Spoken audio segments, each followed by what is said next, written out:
Hi hello welcome to Viona talkies. இன்னைக்கு நம்ம பார்க்க போற கதை என்னன்னா, கடவுள் தந்த உயிர் என்று சொல்லவா? கடவுள் தந்த உயிர் என்று சொல்லவா, இல்லை கடவுள்களில் உள்ள உயிர் என்று சொல்லவா?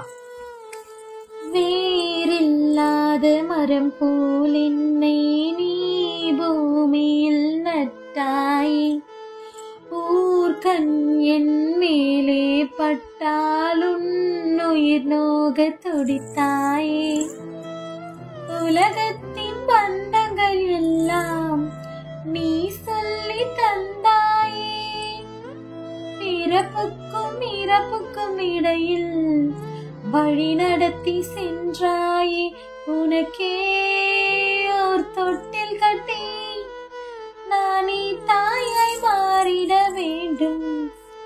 கவிஞர் ஸ்நேகனோட பாட்டுக்கு ஏத்த மாதிரி தான் இன்னைக்கு இந்த கதையில ஒரு இன்ட்ரெஸ்டிங்கான ஒரு விஷயத்த பத்தி நம்ம பார்க்க போறோம். இந்த கதையோட எண்ட் ட்விஸ்ட் உங்க எல்லாருக்கும் பிடிக்கும்ட்டு நான் ரொம்ப நம்புறேன். வாங்க கதைக்குள்ள போலாம். விமலனுக்கு அவங்க அம்மா மேல ரொம்ப பாசம், ரொம்ப மரியாதை. அது எப்படின்னா தகர்த்துறணும்னு திட்டமிடுறாங்க விமலனோட மனைவி விமலா. அன்னைக்கு வேலை முடிஞ்சு விமலன் ரொம்ப டயர்டா உட்கார்றாரு வீட்டுல. அப்ப அவர் ரொம்ப பசியோட குரல் கொடுக்கறாரு, என்ன விமலா சாப்பாடு ரெடி ஆயிடுச்சா அப்படின்னு சொல்லிட்டு. உடனே இவங்க என்ன சொல்றாங்க, இன்னைக்கு என்னாச்சு பசி வயித்த கில்லுதுன்னு தெரியல அப்படின்னு இவரு சொல்றாரு. அவங்க சொல்றாங்க, வேணும்னே இருங்கங்க நான் எடுத்துட்டு வரேன்னு பொறுமையா சாப்பாடு எடுத்துட்டு வராங்க. இதோ வந்துட்டேன் கொஞ்சம் பொறுத்துக்கோங்க அப்படின்னு விமலா குரல் கொடுக்கறாங்க. இவர் என்ன பண்றாரு, பசி தாங்க முடியல, கப்பு சிப்புன்னு தண்ணிய குடிச்சிட்டு போய் டிவி பார்க்க ஆரம்பிச்சிடுறாரு விமலன். விமலன் சரியா 1/2 மணி நேரம் காக்க வைக்கிறாங்க விமலா அவங்கள.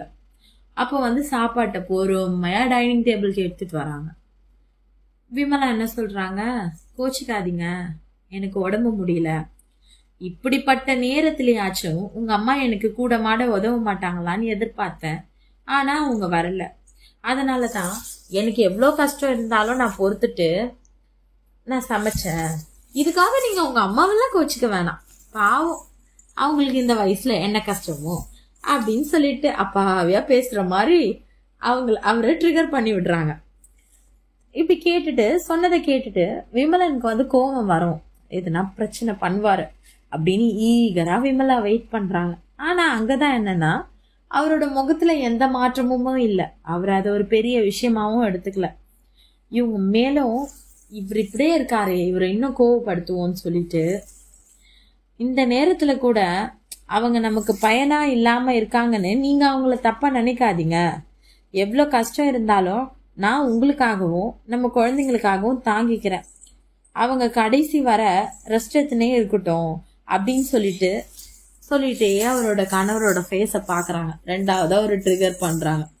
அப்ப விமலன் அப்பதான் ஒண்ணு சொல்றாரு, நீ சொல்றது சரிதான், இந்த வயசுல உனக்கு இவ்ளோ கஷ்டம்னா இவ்ளோ வயசான எங்க அம்மாக்கு அப்ப எவ்வளவு கஷ்டம் இருக்கும், அவங்க எவ்வளவு கஷ்டத்தை ஃபேஸ் பண்ணிருப்பாங்க அப்படின்னு நினைக்கும் போது ரொம்ப கவலையா இருக்குது. அதெல்லாம் பொறுத்துக்கிட்டு நம்ம குடும்பத்துக்காக அவங்க எதையுமே வெளியே காட்டிக்காம நிறைய உழைச்சிருக்காங்க. நீ உன்னால என்ன முடியுமோ அதை மட்டும் சமைச்சா போதும், என்ன சொல்ற அப்படின்னு சொல்லி அவரு சொல்லிட்டு போயிடுறாரு. விமலாவோட முகத்துல ஒரே சோகம். ஆனா எதிர்பார்த்தது ஒண்ணு, நடந்தது ஒண்ணு. இந்த மாதிரி நம்மளும் சில வேளைகள்ல இந்த மாதிரி நிலை தவறுறது, யாருன்னா நம்ம அம்மாவை எதுனா சொன்னா நம்ம எப்படி அதை டேக்கிள் பண்ணுமோ அப்படி நம்ம பண்ணணும். அதுக்காக அவங்கள நம்ம விட்டு கொடுக்க கூடாதுன்றதுதான் இந்த ஸ்டோரி நம்மளுக்கு சொல்லி கொடுக்குது. எங்களோட கதை உங்களுக்கு பிடிச்சிருந்ததுன்னா எங்களோட பேஜை லைக் பண்ணுங்க, ஷேர் பண்ணுங்க, கமெண்ட் பண்ணுங்க, சப்ஸ்கிரைப் பண்ணுங்க. பாய்.